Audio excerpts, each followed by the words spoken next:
आज हम the shining film के बारे में बात करने वाले हैं। ये फिल्म एक मास्टरपीस मानी जाती है। तो चलिए शुरू करते हैं। कहानी की शुरुआत में हम देखते हैं कि एक कार एक वीरान पहाड़ी के रास्ते से तेजी से गुजर रही होती है। आखिरकार वो गाड़ी बर्फ से ढकी पहाड़ियों के बीच बने एक खूबसूरत होटल के सामने आकर रुक जाती है। गाड़ी से एक आदमी उतरता है जिसका नाम जैक है। जैक पहले एक स्कूल टीचर था, लेकिन अब उसका सपना एक राइटर बनने का है। इसी वजह से वो इस सुनसान जगह पर आया है ताकि होटल के केयरटेकर की जॉब के लिए अप्लाई कर सके। जैक का इंटरव्यू शुरू होता है। उसे नौकरी देने से पहले होटल का मैनेजर उसे होटल के काले और हिंसक इतिहास के बारे में चेतावनी देता है। मैनेजर बताता है कि इससे पहले जो केयरटेकर था वो धीरे धीरे अकेलेपन का आदी हो गया था, जिसके कारण वो कैबिन फीवर नाम की बीमारी का शिकार हो गया। कैबिन फीवर एक साइकोलॉजिकल कंडीशन है जो उन लोगों को होती है जो बहुत लंबे समय तक अकेले रहते हैं। ऐसे लोग हेलुसिनेशंस देखने लगते हैं, उनका मानसिक संतुलन बिगड़ जाता है और वो साफ साफ सोचने में असमर्थ हो जाते हैं। इसी बीमारी की वजह से उस पुराने केयरटेकर ने अपनी पत्नी और अपनी 2 जुड़वां बेटियों को बेरहमी से एक्स से मार डाला था और बाद में खुद भी आत्महत्या कर ली थी।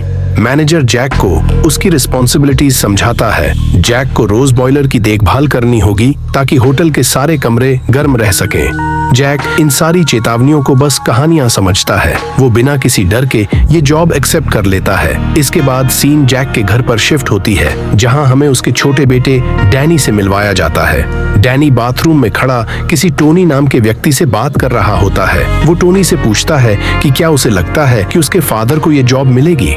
एक अलग आवाज में जवाब आता है कि हाँ, और वो जल्दी ही उसकी मदर को खुशखबरी देने के लिए कॉल करेंगे। लेकिन जब हम बाथरूम को ध्यान से देखते हैं तो डैनी वहाँ बिल्कुल अकेला होता है। असल में टोनी डैनी का इमेजिनरी फ्रेंड है। जैसा टोनी ने कहा था वैसा ही होता है। जैक जल्द ही फोन करके बताता है कि उसे जॉब मिल गई है और वो लोग जल्दी ही निकलने वाले हैं। कुछ समय बाद डैनी फिर से टोनी से बात करता है। टोनी उसे डरावने विजन्स दिखाता है, भयानक खून खराबा और 2 एक जैसी जुड़वां लड़कियां। डैनी डर के मारे जोर से चिल्लाता है और बेहोश हो जाता है। जब डैनी आंख खोलता है तो वो खुद को एक डॉक्टर के सामने पाता है। डॉक्टर उससे उसके इमेजिनरी फ्रेंड के बारे में पूछती है। डैनी बताता है कि टोनी उसके मुंह के अंदर रहता है। जब डॉक्टर पूछती है कि क्या वो उसे देख सकती है तो डैनी कहता है कि नहीं, टोनी उसके पेट के अंदर बहुत गहराई में छिपा रहता है। असल में जब भी डैनी टोनी से बात करता है वो अपनी उंगली मुंह के पास रखता है और अपनी आवाज बदलकर खुद ही जवाब देता है। डैनी की मदर डॉक्टर को बताती है कि एक बार जैक से गलती से डैनी का हाथ डिसलोकेट हो गया था और उसी इंसिडेंट के बाद डैनी ने टोनी से बात करना शुरू किया। जल्द ही पूरा फैमिली उस होटल पहुंच जाता है जहां उन्हें पूरी विंटर आइसोलेशन में बितानी है। मैनेजर उन्हें होटल के स्टाफ से मिलवाता है, जिनमें हेड शेफ डिक हैलोरैन भी शामिल होता है। ये वही डिक हैलोरैन है जिसे हमने अभी अभी रिलीज हुई web series welcome to Derry में देखा था। ये सारी मूवीज और वेब सीरीज एक ही यूनिवर्स में जुड़ी हुई हैं। तो चलो अब कहानी पर आते हैं। हैलोरैन डैनी को अलग ले जाकर होटल की जरूरी जगहों के बारे में बताता है, जैसे फूड स्टोरेज रूम्स और बाकी सप्लाईज। वेंडी को सब कुछ समझाते हुए हैलोरैन अचानक दूर से डैनी की तरफ देखता है। बिना जोर से बोले वो टेलीपैथिकली डैनी से पूछता है कि क्या वो आइसक्रीम खाना चाहता है। डैनी पूरी तरह शॉक्ड हो जाता है। उसे समझ ही नहीं आता कि शेफ ने ऐसा कैसे किया।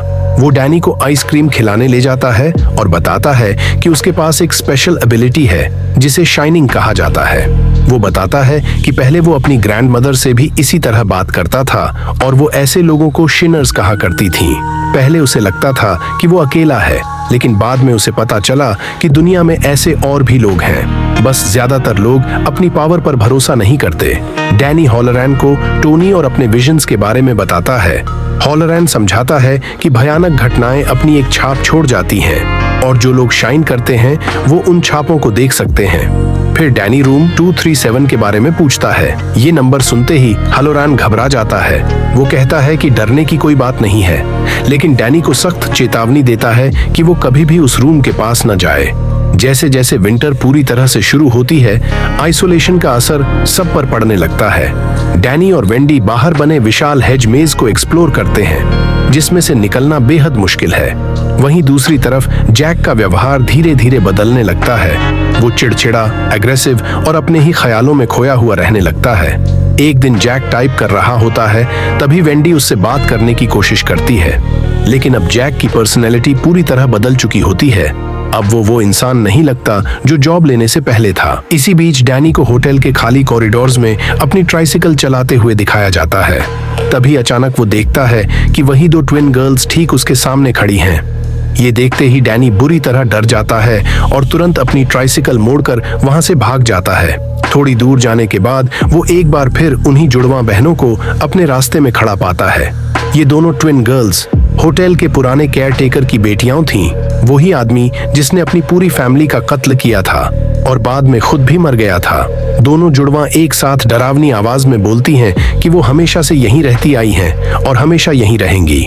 डैनी बेहद डर जाता है। वो अपनी आंखें कसकर बंद कर लेता है। जब वो दोबारा आंखें खोलता है तो वो दोनों ट्विन्स गायब हो चुकी होती हैं।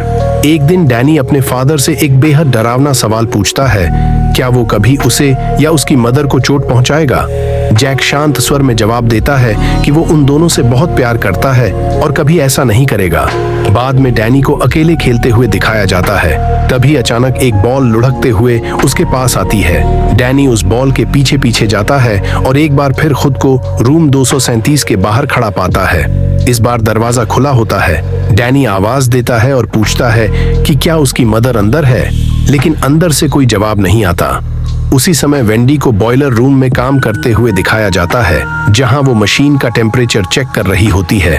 हालांकि ऑफिशियली केयर टेकर जैक है, लेकिन असल में ज्यादातर काम वेंडी ही करती है, क्योंकि जैक दिन रात अपनी राइटिंग में डूबा रहता है। जब वेंडी बॉयलर रूम में होती है, तभी वो जैक की जोर जोर से चीखने की आवाज सुनती है। वो दौड़कर उसके पास जाती है और देखती है कि जैक एक भयानक नाइटमेयर से जागा है। जैक पूरी तरह हिला हुआ और डरा हुआ लगता है। वो वेंडी को बताता है कि उसने एक डरावना सपना देखा, जिसमें उसने वेंडी और डैनी दोनों को मार डाला और उनके टुकड़े टुकड़े कर दिए। उसी वक्त डैनी वहां आ जाता है। उसके कपड़े फटे हुए होते हैं, हालत बहुत खराब होती है और उसकी गर्दन पर साफ निशान होते हैं, जैसे किसी ने उसका स्ट्रैंगल करने की कोशिश की हो। वेंडी डैनी से पूछने की कोशिश करती है कि उसके साथ ऐसा किसने किया, लेकिन डैनी चुप रहता है। वेंडी की नजर जैक पर जाती है, जो दोनों को अजीब तरह से घूर रहा होता है। तभी वेंडी को सच्चाई समझ में आ जाती है। इस होटल में उनके अलावा कोई और नहीं है। ये काम जैक ने ही किया होगा। गुस्से और डर से वेंडी जैक पर चिल्लाती है और डैनी को लेकर वहां से चली जाती है। जैक बेहद परेशान हालत में होटल के बार में चला जाता है।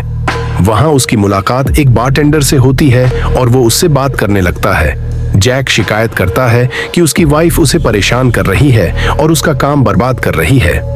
वो कहता है कि उसकी शादी अब पूरी तरह खोखली लगती है। अचानक वेंडी घबराई हुई बार में दौड़ती हुई आती है। उसी पल बारटेंडर गायब हो जाता है। तब साफ हो जाता है कि वो बारटेंडर असली नहीं था, वो एक गोस्ट था। डरी हुई वेंडी जैक को बताती है कि रूम 237 में एक औरत रहती है, जिसने डैनी को मारने की कोशिश की। ये सुनते ही जैक तुरंत रूम 237 की तरफ भागता है। अंदर उसे एक बेहद खूबसूरत यंग वुमन दिखाई देती है। जैक उसकी ओर आकर्षित हो जाता है और उसके पास जाने लगता है, लेकिन कुछ ही पलों में वो औरत एक डरावनी सड़ी गली लाश जैसी बूढ़ी औरत में बदल जाती है।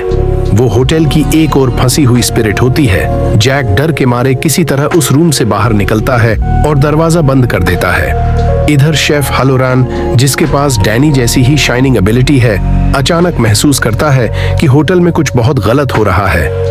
वो उस वक्त अपने घर पर होता है, जो होटल से बहुत दूर होता है।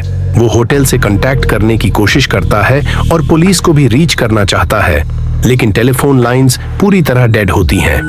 जैक जानबूझकर रेडियो तोड़ देता है ताकि कोई कम्युनिकेशन ना हो सके, क्योंकि अब उसका दिमाग पूरी तरह होटल के कंट्रोल में आ चुका होता है। खतरे को समझते हुए हालोरान एक फ्लाइट पकड़ता है और होटल की ओर निकल पड़ता है। होटल में वेंडी जैक से कहती है कि उन्हें तुरंत यहाँ से निकल जाना चाहिए। ये सुनते ही जैक की पर्सनालिटी पूरी तरह बदल जाती है। वो गुस्से में चिल्लाता है कि वो अपनी राइटिंग को छोड़ नहीं सकता और इस जगह के बाहर उसके पास कुछ भी नहीं है। गुस्से से भरा जैक फिर से बार में जाता है, लेकिन इस बार वो बार लोगों से भरा हुआ होता है। वहां एक शानदार आलीशान पार्टी चल रही होती है। चारों तरफ मेहमान, म्यूजिक और खुशी का माहौल होता है, लेकिन सच्चाई बेहद डरावनी होती है। वहां मौजूद सारे लोग गोस्ट्स होते हैं, क्योंकि होटल में जिंदा सिर्फ जैक की फैमिली ही होती है। एक बटलर गलती से जैक से टकरा जाता है और उसके कपड़ों पर ड्रिंक गिरा देता है। बटलर जैक को रेस्ट रूम में ले जाता है ताकि कपड़े साफ कर सके। बातचीत के दौरान जैक को पता चलता है कि बटलर का नाम डेलबर्ट ग्रेडी है। ये नाम सुनकर जैक कंफ्यूज हो जाता है क्योंकि ये उसे जाना पहचाना लगता है। तभी उसे याद आता है कि पुराने केयर टेकर जिसने अपनी वाइफ और ट्विन डॉटर्स को मारा था, उसका नाम चार्ल्स ग्रेडी था, जिसने बाद में खुद को गोली मार ली थी। जैक बटलर से पूछता है कि क्या वो ही उससे पहले केयर टेकर था। ग्रेडी शांत स्वर में जवाब देता है कि वो हमेशा से केयर टेकर रहा है। उसी पल सच्चाई सामने आ जाती है। जिस आदमी ने अपने परिवार को मारा था वही जैक के सामने खड़ा होता है। ग्रेडी बताता है कि उसकी बेटियां होटल को जलाने की कोशिश कर रही थीं, इसलिए उसे उन्हें करेक्ट करना पड़ा। फिर वो जैक से कहता है कि उसका बेटा टेलीपैथी का इस्तेमाल करके बाहर किसी को बुला रहा है। ग्रेडी आगे कहता है कि जैसे उसकी फैमिली ने गलती की थी और उसे उन्हें करेक्ट करना पड़ा, वैसे ही अब जैक की फैमिली गलती कर रही है और जैक को भी उन्हें करेक्ट करना होगा। यानी ग्रेडी जैक के दिमाग में ये आइडिया डाल देता है कि उसे अपनी वाइफ और अपने बेटे को मार देना चाहिए। दूसरी तरफ वेंडी को पूरी तरह परेशान और घबराई हुई दिखाया जाता है। वो किसी भी हाल में इस होटल से निकलना चाहती है। तभी अचानक उसे अपने बेटे की आवाज सुनाई देती है जो उसे बुला रहा होता है। वेंडी भागते हुए कमरे में जाती है, लेकिन वहां वो जो देखती है वो उसे अंदर तक हिला देता है। डैनी एक टाइपराइटर के सामने बैठा होता है और बार बार वही एक शब्द टाइप कर रहा होता है। वो शब्द होता है रेड रम। शुरुआत में वेंडी को लगता है कि डैनी स्लीप वॉकिंग कर रहा है। वो प्यार से उसे आवाज देती है और कहती है कि जाग जाओ, लेकिन डैनी एक अजीब आवाज में जवाब देता है, मैं डैनी नहीं हूँ, मैं टोनी हूँ। यहीं ये साफ हो जाता है कि टोनी सिर्फ एक इमेजिनरी फ्रेंड नहीं है, बल्कि एक अलग पर्सनैलिटी है जिसे डैनी के पेरेंट्स अब तक सिर्फ इमेजिनेशन समझते रहे थे। टोनी वेंडी को बताता है कि डैनी अब यहाँ नहीं है। डर से कांपती हुई वेंडी एक बेसबॉल बैट उठाती है और अपने हस्बैंड जैक को ढूंढने बाहर निकलती है। वो उस जगह पहुंचती है जहां जैक पिछले कई दिनों से अपने नॉवल पर काम कर रहा होता है, लेकिन वहां वो जो देखती है वो उसे पूरी तरह सदमे में डाल देता है। पिछले पूरे 1 महीने से जैक ने सिर्फ एक ही लाइन टाइप की होती है जो सैकड़ों पेजेस पर बार बार दोहराई गई होती है, all work and no play makes Jack a dull boy. ये देखकर वेंडी समझ जाती है कि जैक पूरी तरह से अपनी सैनिटी खो चुका है। उसी पल जैक उसके पीछे प्रकट होता है। उसे इस बात पर गुस्सा आ जाता है कि वेंडी उसका काम पढ़ रही है। वो धीरे धीरे उसकी तरफ बढ़ने लगता है। उसकी मानसिक हालत पूरी तरह बिगड़ चुकी होती है और वेंडी को तुरंत एहसास हो जाता है कि जैक उसे नुकसान पहुंचाने वाला है। अपनी रक्षा के लिए वेंडी बेसबॉल बैट से जैक के सिर पर वार करती है। जैक बेहोश हो जाता है। वेंडी उसे घसीटकर फूड स्टोरेज रूम में बंद कर देती है और बाहर से दरवाजा लॉक कर देती है। कुछ देर बाद जैक को होश आ जाता है और वो चिल्लाने लगता है। वेंडी बाहर से दरवाजा बंद रखते हुए उसे बताती है कि वो डैनी को लेकर होटल छोड़कर जा रही है। जैक पागलों की तरह हंसता है और वेंडी से कहता है कि पहले स्नो कैट और रेडियो चेक कर ले। जब वेंडी जाकर देखती है तो उसके पैरों तले जमीन खिसक जाती है। गाड़ी पूरी तरह से खराब कर दी गई होती है और रेडियो भी तोड़ा जा चुका होता है। जैक ने जानबूझकर सब कुछ सैबोटाज कर दिया था ताकि न कोई भाग सके और न ही किसी से कांटेक्ट किया जा सके। डैनी हाथ में चाकू पकड़े अपनी मां की तरफ बढ़ता है और लगातार रेडरम दोहराता रहता है। तभी वेंडी की नजर मिरर पर पड़ती है। उसे दरवाजे पर लिखा शब्द रिफ्लेक्शन में साफ दिखता है। मिरर में रेडरम उल्टा पड़ने पर बनता है मर्डर। उसका बेटा उसे खतरे की वार्निंग दे रहा था। इधर स्टोरेज रूम में जैक फिर से पुराने केयरटेकर के गोस्ट से बात करने लगता है, उसी आदमी से जिसने अपनी वाइफ और ट्विन डॉटर्स को मारा था। गोस्ट जैक से कहता है कि वो अपना काम पूरा नहीं कर पाया। जैक गिड़गिड़ाकर एक और चांस मांगता है। अचानक स्टोरेज रूम का दरवाजा अपने आप खुल जाता है। अगले ही पल वो उस कमरे की तरफ बढ़ता है जहां वेंडी और डैनी छिपे होते हैं और एक्स से दरवाजा तोड़ना शुरू कर देता है। वेंडी डैनी को लेकर बाथरूम में भाग जाती है। वो किसी तरह डैनी को छोटे से विंडो से बाहर धकेल देती है, लेकिन खुद बाहर नहीं निकल पाती क्योंकि ओपनिंग बहुत छोटी होती है। जैक कमरे में घुस आता है और बाथरूम का दरवाजा तोड़ने लगता है। वो टूटी हुई जगह से हाथ डालकर लॉक खोलने की कोशिश करता है, लेकिन वेंडी नाइफ से उसके हाथ पर वार कर देती है। उसी समय उन्हें किसी व्हीकल की आवाज सुनाई देती है। वो हैलोरैन शेफ होता है जो आखिरकार होटल पहुंच चुका होता है। जैक तुरंत वेंडी को छोड़कर बाहर भागता है। जैसे ही जैक हैलोरैन को देखता है वो उसे एक्स से मार देता है। इसके बाद जैक डैनी का पीछा करने लगता है। बाहर भयानक ठंड होती है और चारों तरफ बर्फ ही बर्फ होती है। डैनी हेज मेज में भाग जाता है और जैक उसके फुटप्रिंट्स को फॉलो करता है। डैनी ये समझ जाता है। वो चालाकी से अपने ही फुटप्रिंट्स पर वापस चलता है, निशान मिटा देता है और चुपचाप छिप जाता है। जैक पागलों की तरह डैनी का नाम चिल्लाता रहता है और मेज में भटकता रहता है। डैनी मेज से बाहर निकल जाता है क्योंकि वो पहले कई बार अपनी मदर के साथ वहां आ चुका होता है, जबकि जैक कभी मेज में गया ही नहीं होता। जैक मेज में रास्ता भटक जाता है और आखिरकार ठंड में जमकर मर जाता है।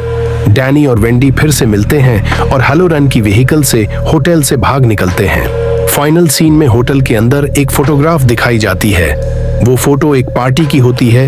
हैरान करने वाली बात ये होती है कि उस फोटो में जैक भी मौजूद होता है, उसी उम्र में जैसा वो पूरी फिल्म में दिखाई देता है। तो ये थी द शाइनिंग की पूरी कहानी। अगर आपको ऐसी मूवीज की फुल स्टोरी एक्सप्लेनेशन पसंद आती है तो चैनल को सब्सक्राइब जरूर करें। मिलते हैं नेक्स्ट वीडियो में, तब तक कीप वॉचिंग।